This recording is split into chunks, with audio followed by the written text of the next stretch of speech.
ছোট বাচ্চা আছে যাদের ঘরে তাদের জন্য আমার আজকের রেসিপিটা।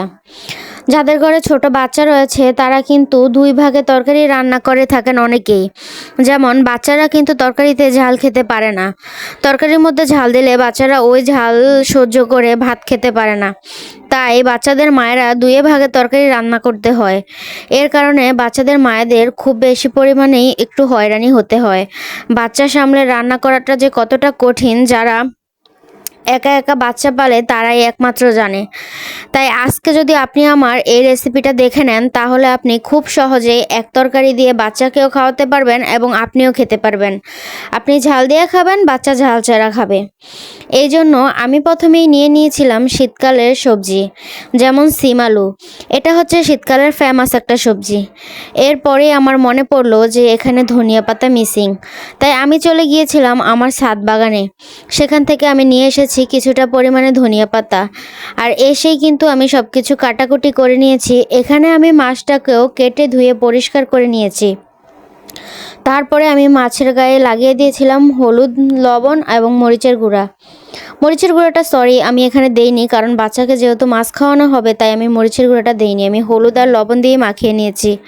এখানে আজকে আমার তরকারিটা রান্না করার জন্য লাগবে টমেটো কুচি, ধনিয়া পাতা কুচি এবং পেঁয়াজ কুচি।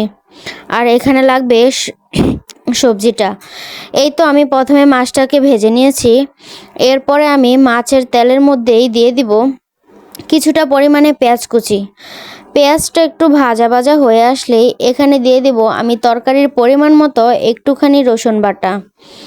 আপনি এটা চাইলে স্কিপও করতে পারেন যদি আপনি না খান, কিন্তু তেলাপিয়া মাছ যেহেতু এখানে আছে এখানে একটু রসুন বাটা দিলে ভালোই হয়। এরপরে আমি এখানে একে একে দিয়ে দিলাম হলুদের গুঁড়া এবং লবণ। আমি কিন্তু এখানে মরিচের গুঁড়াটা দেইনি, কারণ এখানেই যদি আমি মরিচের গুঁড়াটা দিয়ে দেই তাহলে কিন্তু বাচ্চাটা তরকারিটা খেতে পারবে না। তরকারিটা প্রচুর পরিমাণে ঝাল হয়ে যাবে। এখানে আপনি হলুদের গুঁড়া আর লবণ দিয়ে ভালোভাবে কষিয়ে নেবেন। আর কষানো হয়ে গেলেই উপরে তেল উঠে আসলে আপনি এখানে দিয়ে দিবেন তরকারিটাকেও আপনি একটু ভালোভাবে কষিয়ে নেবেন। তরকারির স্বাদ কিন্তু কষানো থেকেই হয়।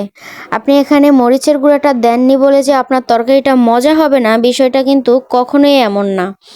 আর তরকারিটাকে একটু ভালোভাবে নেড়ে চেড়ে তেলের ভিতরে ভেজে আমি এর উপর দিয়ে দিলাম টমেটো কুচিটা। আর টমেটো কুচিটা দেওয়ার পরে আমি এখানে সবজির সাথে টমেটোটাকে একত্রে মিশিয়ে নিলাম। এরপরে আমি এটাকে ঢাকা দিয়ে একটুখানি ঢেকে দিব, যাতে টমেটোর পানিটা দিয়ে সবজিটা একটুখানি ভালোভাবে কষানো হয়ে যায়। এই তো সবজিটা আমার প্রায় ভালোভাবে কষানো হয়ে গেছে। এখানে তেল উঠে গিয়েছে উপরে। এরপরে আমি এখানে দিয়ে দিব পরিমাণ মতো পানি। মানে আপনার সবজিটা সিদ্ধ হতে যেই পরিমাণে পানি লাগবে ওই পরিমাণে পানি দিয়ে দিবেন আপনি। আর আপনি যেই পরিমাণে ঝোল রাখবেন ওই পরিমাণেই আপনি পানি দিবেন, কারণ বাচ্চাদের তরকারিতে একটুখানি ঝোল লাগে।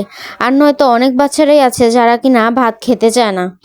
আচ্ছা যাই হোক, আপনি কিন্তু আপনার পছন্দ মতোই ঝোলটা রাখবেন। আপনি তরকারি যেরকম খেতে পছন্দ করেন ঠিক ওই রকম অনুযায়ী আপনি ঝোল দেবেন। এই তো আমার ঝোলটা টেনে এসেছে। এরপরে আমি এখানে দিয়ে দিলাম ধনিয়া পাতা কুচিটা। এখন অনেকেই বলবেন যে আপু আপনি এখানে মরিচ বা ঝালটা দিবেন কখন? দাঁড়ান না, একটু ওয়েট করেন।